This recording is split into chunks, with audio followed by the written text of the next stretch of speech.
ഇപ്പോൾ അയ്യപ്പൻ പാട്ട് അതിൽ അയ്യപ്പൻ പൂജയൊക്കെ നടക്കുമ്പോൾ പാനക പൂജ അങ്ങനെയുള്ള കാര്യങ്ങൾ നടക്കുമ്പോൾ പാലക്കൊമ്പ് എഴുന്നള്ളിക്കുക എന്നുള്ള ചടങ്ങുകൾ കണ്ടിട്ടുണ്ട്.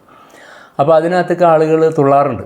അതിന് തുള്ളാനുള്ള പ്രധാന കാരണം എന്ന് വെച്ചാൽ ഒരു തരത്തിൽ നോക്കിയാൽ മേളം, വായ്ക്കുരവ തുടങ്ങിയ അല്ലെങ്കിൽ ദീപപ്രഭയിൽ രാത്രിയിൽ ശബ്ദകോലാഹലങ്ങൾ അല്ലെങ്കിൽ വാദ്യഘോഷാദികളുടെ അങ്ങനെ നിൽക്കുമ്പോൾ ആ മേളപ്പെരുമയിൽ ആ ശബ്ദങ്ങൾ ഇവരുടെ മനസ്സിലേക്ക് ആവേശിച്ചിട്ട് അത് പ്രകാരമായിട്ട് ആണ് അവർ ഒരു സൈക്കോളജിക്കൽ വ്യൂ എന്ന് വേണമെങ്കിൽ പറയാം.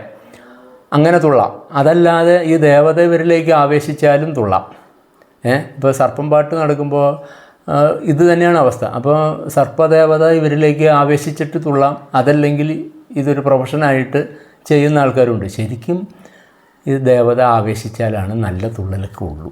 ബാക്കിയുള്ളതൊക്കെ കോപ്രായങ്ങളായിട്ടാണ് ഏറിയ പങ്കിപ്പോൾ കാണുന്നത്, മദ്യപിച്ചും അല്ലാതെയും ഈ ശബ്ദവാദ്യ പ്രസരണത്തിൽ തുള്ളുന്നത്. ശരിക്ക് ദേവത ആവേശിച്ചാൽ ആ തുള്ളലിനൊക്കെ ഒരു മര്യാദയും രീതികളൊക്കെ ഉണ്ട്. അത് സത്യമായ കാര്യങ്ങളാണ്. അപ്പോൾ രണ്ട് വ്യൂവിലും അതിനെ വീക്ഷിക്കാവുന്നതാണ്.